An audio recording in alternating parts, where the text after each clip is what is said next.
one of the compliments I started to get a handful of years ago was, "You're so yourself." And for a little while I was like, I don't know what that means, because I think it means you think I'm really unique, but, which is so true, because I show up in this pink blazer, and I even had to wrestle through moments like that. I come to this conference, I'm serving.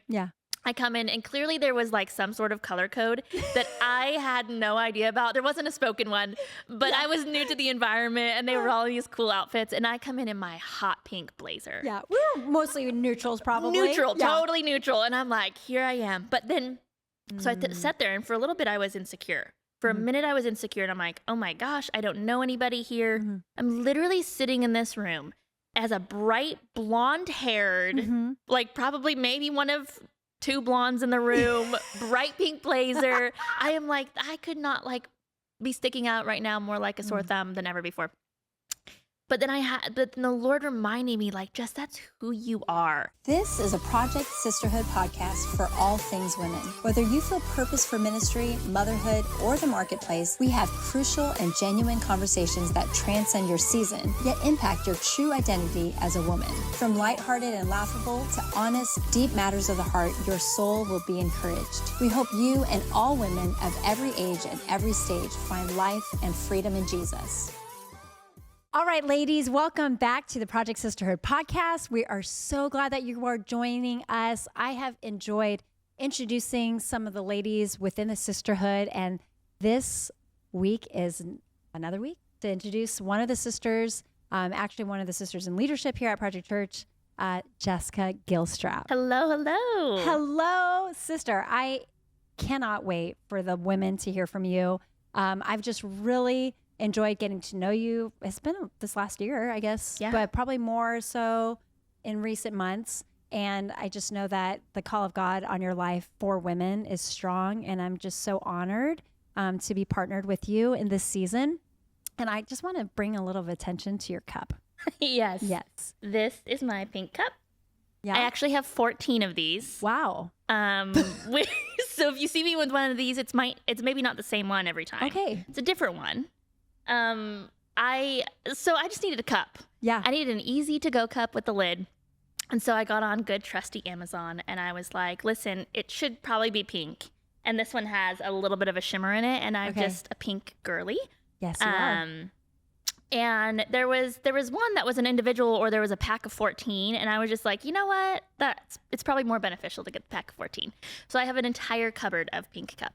Wow. Yeah. That's awesome. That's great. It's a lot. Let me just tell you, before I introduce you to all of who Jessica is, first of all, since I've known you, pink has stood out to me, and I'll tell a little bit about that. But you are an encourager. You are a pastor. You are such a leader. And a great like coach, encourager, cheer people on, selfless, humble. So let me just get that out of the way. Well, before you say whatever you want to say next, I have to say something back, because I know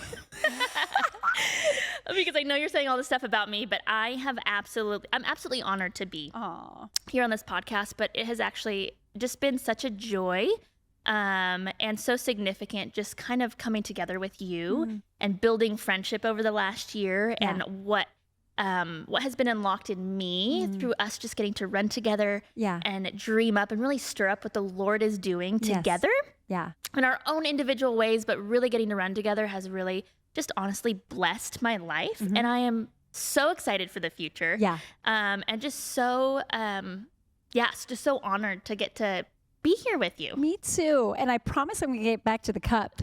Totally. We cannot leave that undone. We can't leave it undone. But I do think that God speaks to us in many different ways. I'm more of a feeler, but for whatever reason, when it comes to you and the last year of my life, he's shown me the color pink.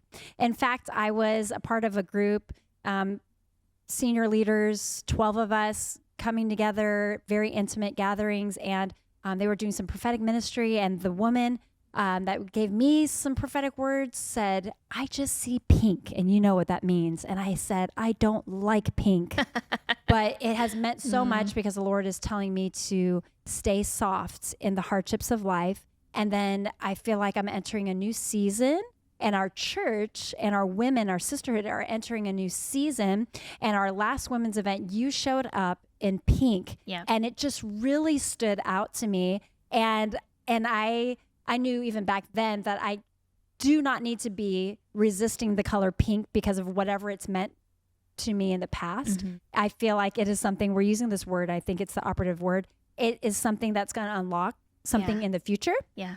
So the fact that you brought the pink cup was so appropriate, that you served in pink, like bright pink. The last time you were at a women's conference, the Lord highlighted me to you, or you to me. And I just believe that there's something in the color pink for this next season. Totally. And so I love what you are doing right now and what you're going after. I feel like you're taking steps of faith. He's giving you vision for a lot as it relates to women. And I think the Girlfriend Co. is kind of moved, coming off the ground here. Yeah. When an Instagram page or a TikTok page is, wow, that was interesting. When an Instagram page and a TikTok page are created, something is happening. Totally. So can you tell us a little bit about what you have cooking, what the Lord's been doing in you, that I believe is going to unlock a lot for the women in our community? Yeah, absolutely. So Chrissy mentioned the Girlfriend Co., which is a passion project I've been working on.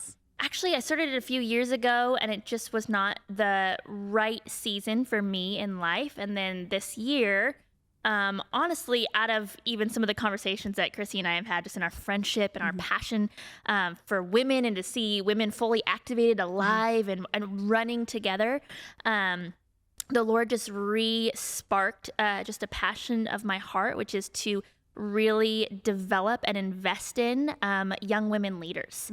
I know what it's like. I've had years of ministry leadership, a level of corporate leadership now. And so this is a journey that I have walked, and also just known the good parts and the hard parts of wondering, like, where do I even start?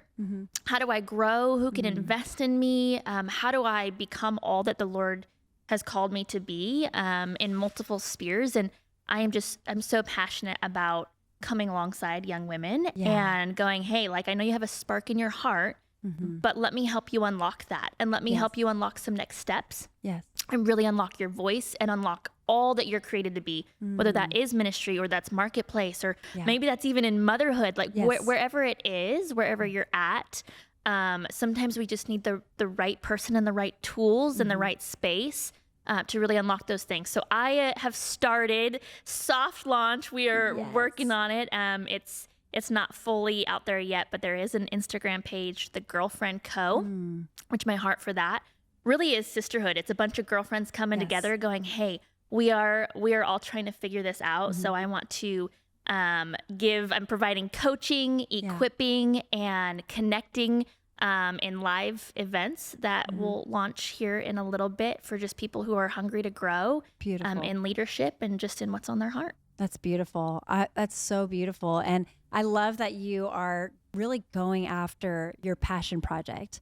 And I'm sure there have been hiccups along the way. I'm sure there have been roadblocks. And I know that there have been moments of, when should I? How should I? So talk to me and talk to the ladies about, there's something that God's put on your heart. What are the keys to getting it out there? Yeah, that's to them specifically, to them specifically, and maybe me. Give me both. Yeah, totally. We'll learn from your experience. I think what the first step is really just acknowledging what is on your heart, and that there is something on your heart, and it's actually okay. It's okay for you to not know in full what that looks like. It's okay for you to not know in full, like, what is the exact call of God, like wiring, makeup. It's actually okay. That's actually the starting place. It's actually where we all start. That's where we're supposed to start. The Lord never gives us the full picture. There's a process that we are walking out of refinement and revelation with the Lord ongoing. And that's the process that I've had to walk out through my entire life. And so for me, starting place was acknowledging it's there. And also I need to bring it to people. I need to bring this to people. And so for all of us, we have to pursue people and really pursue, like, just just connecting with the right relationships in my life, which is also, could be a whole podcast, but it's also its own process. Right. The journey to community and not just anybody, but the journey to finding like the people in the season that the Lord has you in, that he's put around you strategically and specifically to really draw out of you and you to draw out things in them to help you become more of who you're created to be. Right. Yeah. I loved I loved getting to hear your story of whatever I think God's put on your heart is really a culmination of what he's brought you through. Would you agree? Absolutely. And just a real brief summary recap context for our listeners. You've had how many years of ministry? 15 in years full-time ministry. In full-time ministry. And then you've entered a new season the last 3 years of being in the corporate world and not in an ambitious, selfish way, but you've really climbed the ladder and have found a lot of success and favor there. So talk to me about how life experience seasons has brought you to like kind of see and understand, oh, that's what God put on my heart. Do you know what I mean? Yeah, totally. Man, that's a really good question. I'm trying to think how I would word that. But yeah, it's so interesting when you follow the Lord intentionally engaging your season, whatever season you're in, that always builds. Like every season builds on the next season. And my weaknesses, my strength, all of those things, we're all constantly in process. Right. And those things build if I will engage them with as much as I possibly can, right? We get out of anything, whatever we decide, however much we decide we want. And sometimes I think we think that life just happens to us. But the reality is we actually have a lot more engagement and ownership in our seasons than we give them credit for. And I think my story is really one where I've just chosen to, in whatever broken or unknowing way possible or whatever, in the seasons that I was in, with the level of maturity that I was in, just chose to engage the season that I was in and grow where I was. Like understanding that, hey, there's growth. There's actually a lot available to me where I am. And there's room for me to grow. And I want to grow. And I'm actually going to embrace that, whether it's exciting and fun or it's actually painful. I've been through a lot of painful seasons that have really catapulted me into where I am today because I chose to go, okay, this is painful, but the Lord is so good that he will work all things together for good. And he's actually always going to move me more and more into what he's created me for, the more I engage with him in the moments that I'm in. Right. So it's been this building process, season to season, where I've just chosen to be who I am and where I am and grow as much as I possibly can in those seasons. So I can't say I'm like, I want to be here. And somehow the years went by and I landed here from here. And I'm like, no, it was actually more of I'm engaging where I am. And that has grown and it has led me to really where I am now. I wasn't aspiring to be exactly necessarily where I am now. I wasn't going like, that's the goal, that's the mark. Though there are things on my heart. There are things that I want to do, that I aspire to do. But I've really, I think the secret sauce for me, and I'm not even sure if I'm answering this fully, but has been to engage where I am, to understand that exactly where I am, I am made to happen right here, right now. Right. There's growth available to me. And the only way to get even further down the road and grow in my maturity is to engage right where I am right now, with growth, with the Lord, with people, wherever I am. Like, that is actually where the Lord catapults us from. Oh, that's so beautiful. I hear what you're saying, that if we aren't present, I think we could live in the shame of our past, or then we can live in the fear of the future, which looks like overambitious or frozen in fear. So it's important to be present, see what God's doing right now, because what he is preparing you for is something that has been happening in the past to the present. And then in order to go to the future, you have to be present with than now. Totally. Yeah, that's so important. And I've really, one of the last conversations that we've had, I feel like being present has a lot to do with showing up, just showing up and being our authentic self, not who we hope to be, not who we were in the past, but it's important to be authentic presently. I loved the conversation that we had because I was kind of going through a situation. I was bouncing it off of you and the nugget of truth that I took from it, and we were talking about it right before this recording, was that I don't know what the outcome's going to be, but what I need to do is to face my fear and face the potential worst case scenario, but just show up as my authentic self. How important is showing up as your authentic self as you're going after the things that you're going for right now? Oh, it's crucial. There's one of my favorite quotes. It's not even a Christian quote, but it says, "Unless I am myself, I am nobody." Okay, say that again. Unless I am myself, I am nobody. Very good. And this is probably one of my life things that I've like, that if you ask people who really knew me, they would say that, "Oh, you're so yourself." Like one of the compliments I started to get a handful of years ago was, "You're so yourself." And for a little while I was like, I don't know what that means, because I think it means you think I'm really unique, which is so true, because I show up in this pink blazer. And I even had to wrestle through moments like that. I come to this conference, I'm serving.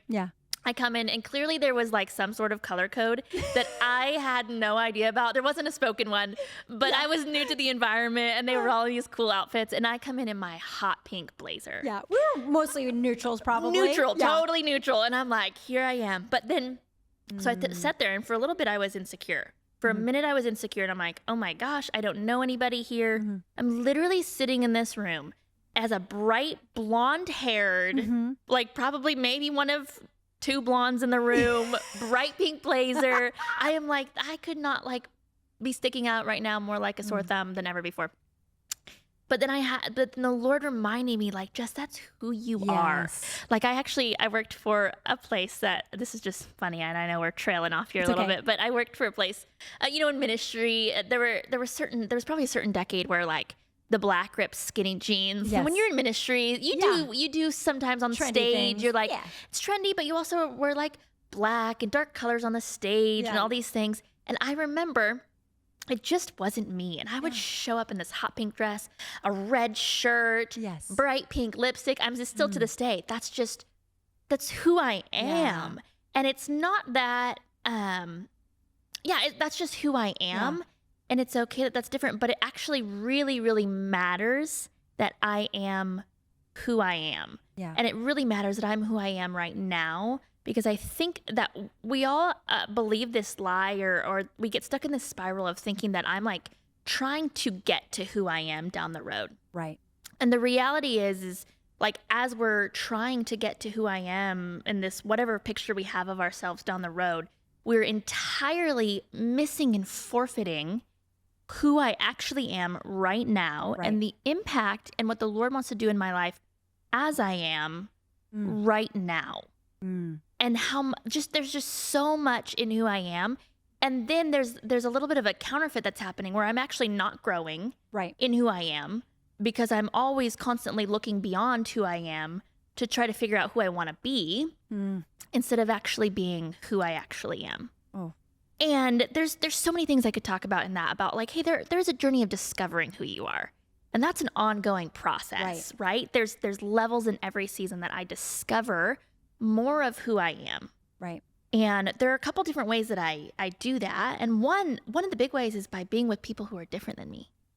Like one of the most impactful things in my life, impactful seasons of learning who I am, was learning how I was different from other people, which was really brutal at first, because I was like, oh my gosh, I should hide some of this stuff because I'm very different.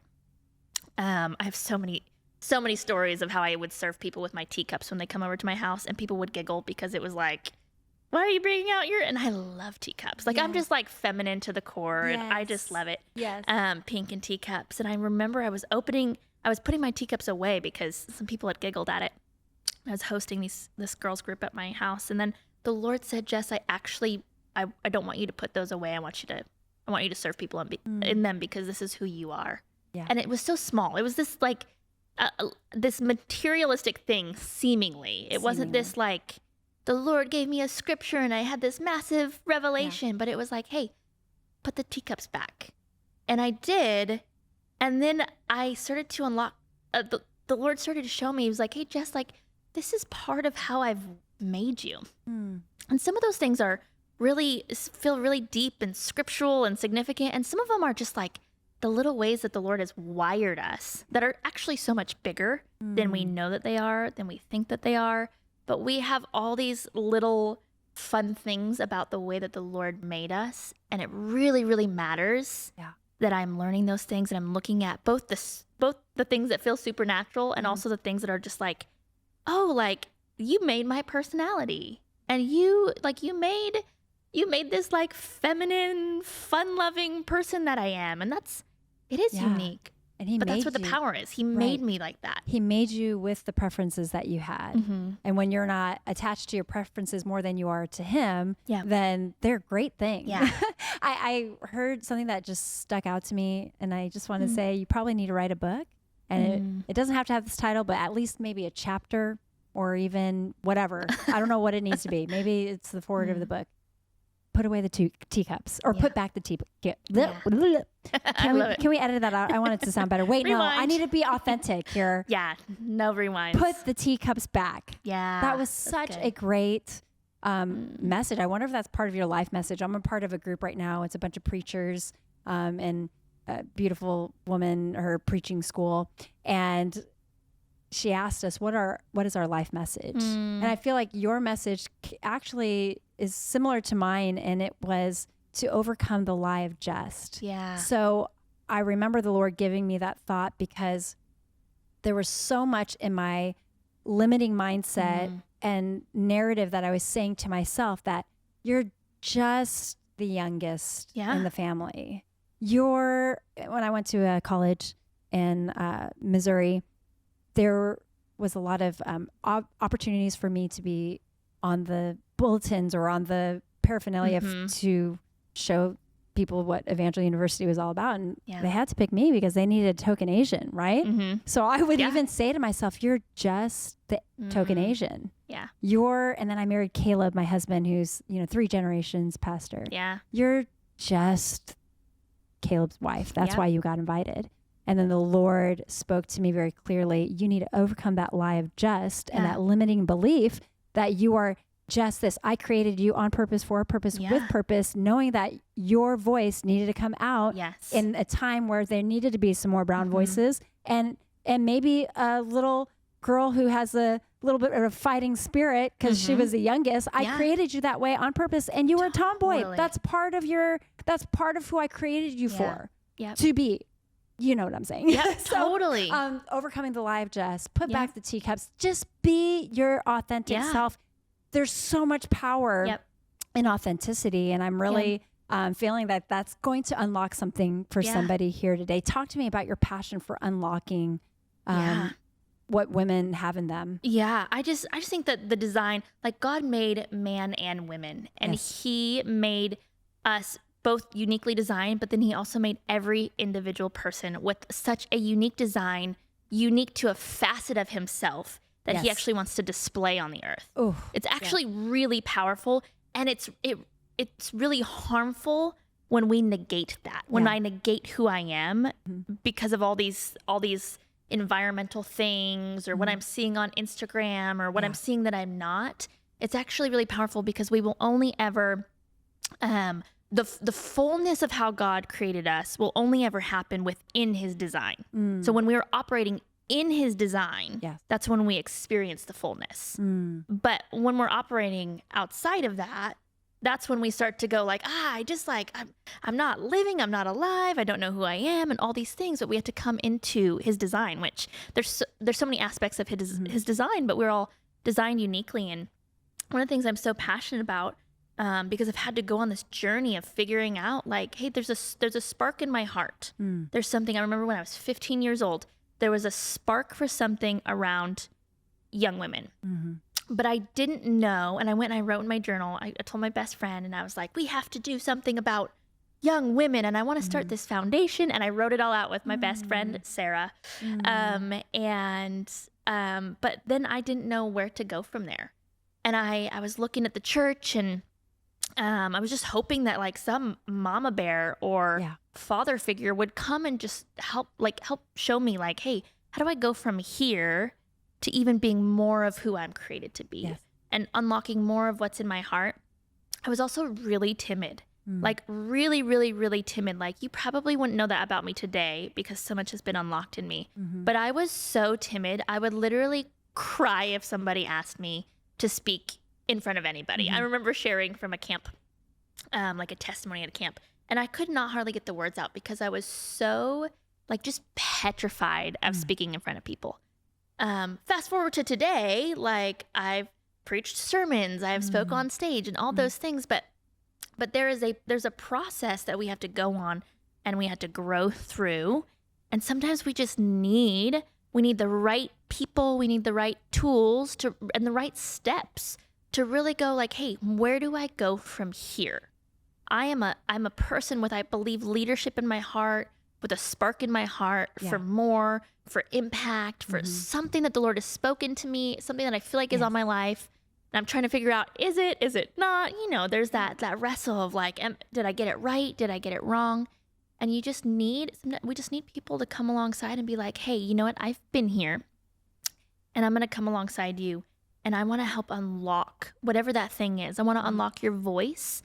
I think one of the things that gets women is really the spirit of timidity. The Lord says, for I have not given you a spirit of timidity, but of love, power, and a sound mind. But I think especially with women, one of the things that the enemy loves to bind is our voices with the spirit of timidity. This is something I've been talking to a couple girls about recently. And I'm like, man, we have to say no to the spirit of timidity so that we can unlock your voice. And it just matters. And so I'm so passionate about helping people figure out, hey, there's something in my heart and that's all that I know. Where do I go from here? Or maybe you're down the road a little bit and you're like, hey, there is something in my heart and I'm pretty sure it's legitimate. I just need to grow. Or maybe you're a leader who's in a space where you're like, I'm actually in a role of leadership. But I also just really want to grow. And I don't know where to look to figure out what is the next step toward growth for me, just where I am. And how do I grow from here? And that is what I'm just so passionate about unlocking. You're passionate about that. Would you agree, or would you say that when you're helping other people unlock something in their life, something is unlocked in you? Me. Oh, that's so beautiful. It just makes me think, I was referring to this bracelet that I'm wearing again for this podcast, of the I'm third. We put God first, others second, and ourselves third. Like having that I am third. I'm going to partner with Holy Spirit first and then partner with somebody else. And what happens when you're third, the third part gets unlocked. But it's Holy Spirit can do the unlocking.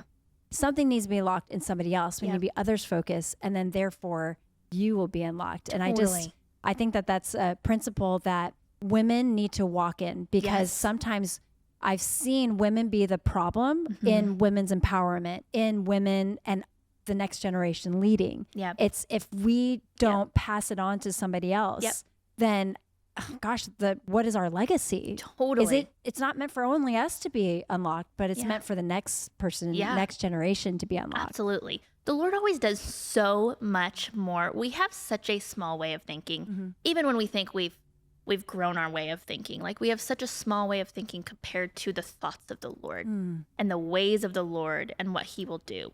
So he will always do more than we could ask, think, imagine, or expect. So he will always do more in my relationships than I ask, think, imagine, or expect. And I mean, that's been true about you and I connecting, right? Like I'm coming in here and you're like, this is the Lord. And I'm going, man, this is the Lord, because I am getting unlocked more and more in some of the things that I just know that the Lord is like, we got to go do this. And so we have a level of unlocking that's happening. It's so fun. And then we're, meeting with other people, and it really is. And that's also the power of community. That's why we need each other. That's why we have to run with each other. That's what, just friends everywhere. My friends will say a little thing, even saying like, hey, I do see that. I could see that for you. And then I'm like, oh my gosh, maybe I could do it. Yes. Maybe I can. And they're like, it feels so small, but it's so powerful. And that's why it's so important that we are walking with each other, because it's never one-sided. What the Lord does in and through us is always so much more. We underestimate him all day long. Like, he is so great, so big, so mighty. And he will always do more than you think. Yeah, that's beautiful. I think that our last guest, she was very connected to the theme of one of our women's events, Fashion for Surrender. Yeah. And I actually think you came near the time we did a Fashion for More. Yeah. And I think you keep on saying exceedingly abundantly more than we can ask or think or imagine. Yeah. And I think that perhaps I think about pink for me. Try to bring it all around here. I just feel like the Holy Spirit is here, though. Yeah. It's like that was a color that I didn't love growing up, and then now it's helped me see a lot more than I could have imagined for myself. Yeah. And then I just think that even you, part of my life, we've had some meetings where it's like, hey, I think I really like you. Totally. Are we friends? Are we friends? Let's make this friendship real. What level of friends are we? And so I love that that we've connected, and it has exceeded probably my expectations for other people that I've met with in the church. And not that it's better or anything. I'm just saying that it's like, wow, like see what God can do when you're just obedient and you're showing up as your authentic self, like exceedingly abundantly more than we can ask or imagine. And I believe that for our women. And so I'm so thankful that you've said yes to being a part of sisterhood to whatever capacity you can be, because I believe for our sisterhood that there is more for us. We're fashioned for more. Absolutely. Absolutely. And he wants to do exceedingly abundantly more than we can ask, think, or imagine. So I think that's a little bit of a theme with the pink, with friendship and sisterhood community. I just think that he wants to do more. And I believe that for Girlfriend Co. Yeah. I really, I believe that he trusts you. I trust you. Yeah. And I just want to keep on affirming and blessing all that you are putting your hand to. Yeah. Because it's necessary, and women need that. The next generation of women need us to show up. And I think some of us have been resentful because other women haven't shown up for us. But instead of being resentful and bitter, we're saying, hey, let's be what we want, what we wanted. Yeah. I don't even know if that's part of your story. And you've had people speaking to your life, but it's like, man, let's just show up for this next generation. Yeah. Generations are our goal. You know? And move towards them. I think we get in our heads, we get wrapped up in our own lives so much so that like we have to move towards people. We do have to move towards the next generation. Like we shouldn't just wait for people to come to us. Like they need moms and big sisters and even friends, investing in friends. Like that's just the Lord. That's his design. And sometimes we just have to get past just the uncomfortability or even the fear of, do I even have anything to offer? And just move towards like the Lord. He's the one who's going to do the work. Yeah. The Lord will do the work. We just got to move towards people. Beautiful. And it is necessary for legacy, for the future, for like, we need to move towards each other. Yeah, that's beautiful. Two things, two questions. If you were to recommend a book, we'd like to do this on the Sisterhood podcast. If you were to recommend a book for women, maybe something having to do with women, maybe have something to do with leadership, next generation. I don't know what it might be, but or maybe having something to do with your life message. What book would you recommend? Or what book would you write? Oh, that's a good question. I was really proud of my question. There is one I could answer the book that you'd write. It just depends on where someone's at. There's a really, really great biography by Catherine Coleman called Daughters of Destiny. Bro, it's on my desk right now. Yeah, you gotta read it. Daughters of Destiny. And what I love so much about reading about people who've gone before us. So you see these great leaders of history and you read their biography and you're like, oh, you were actually just a broken human being who kept moving towards the Lord. Yes. And you weren't this like divine, somehow supernatural, special person who figured everything out and was perfect in all their ways. You were actually just a broken human being who moved towards the Lord. And what he did in your life was exceedingly, abundantly, more than you could have asked, thought, or imagined. I'm like, oh, I'm a broken human being choosing to continue to move towards the Lord, move towards his people, and he's going to do exceedingly abundantly more. And then the book I would write, it's so funny, I was thinking about this today. I would write a book called, this is so funny and it's a whole story, we probably don't have time for it, but I would write a book called Ride the Buck. And it's so silly, it's actually a phrase me and my best friend say to each other. She actually mistranslated a voice memo I got, which was a voice memo from someone prophesying that I needed to write a book. And my best friend misheard it and she said, yeah, Jessica Gilstrap, ride the buck. And I was like, that's not what she said. But it became this like prophetic declaration because what I've done in my life is I have chosen to engage the seasons and I've chosen to ride instead of stay back. And I've chosen to go, hey, this is a little wild. It's a little crazy. Sometimes it's a little painful. Sometimes it's a little hard. But I am choosing to ride and I'm choosing to ride the buck because that's where the Lord has really just brought the momentum of my life. That is how my life has moved forward when I've chosen to ride and not just wait on the sidelines and not dig in and not go. And so every time I'm up against a season where I'm like wrestling with maybe the fear of man or the fear of jumping, my best friend and I will look at each other and we'll just be like, ride the buck. Like, you got to ride the buck. So Jessica, write the book, ride the buck. Jessica Gilstrap. Nobody steal my title. No, just kidding. Write that book right now. We are going to send this in to whoever copyrights these things. Totally. Thank you for trusting the sisterhood. Sisterhood, don't you dare take that title because it is so yours.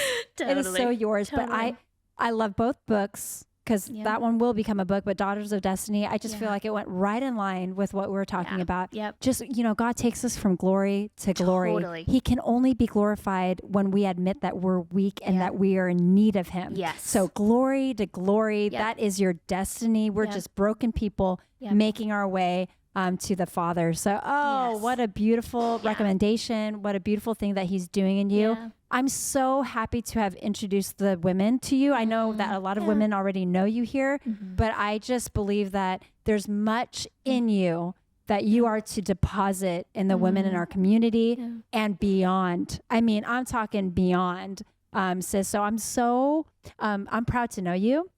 And I'm grateful for friendship. And I know this is just the beginning. Yes. So let's go in our hot pink and in our books and all the things. Yeah, if anybody needs a cup, I have 14. So, okay. Oh my goodness. I feel like there has to be another part 2 because I believe that God's going to do more in and through the Girlfriend Co. And Sisterhood is here to edify you along the way. Thank you. So just love you so much, Jessica. Thank you for all that you are and who you are. Thank you. Yeah. Who you've been in my life already, just showing up as yourself has been and meant a lot to me already. So I love you, friend. Yeah, I so love much. You So much. Oh my goodness. It's been it's been so fun. Sisterhood, I'm so glad that you got to hear this podcast episode. You'll probably see Jessica at our next women's events because she's going to do some stage communication for us. All right, ladies. See you next time. Bye. Bye.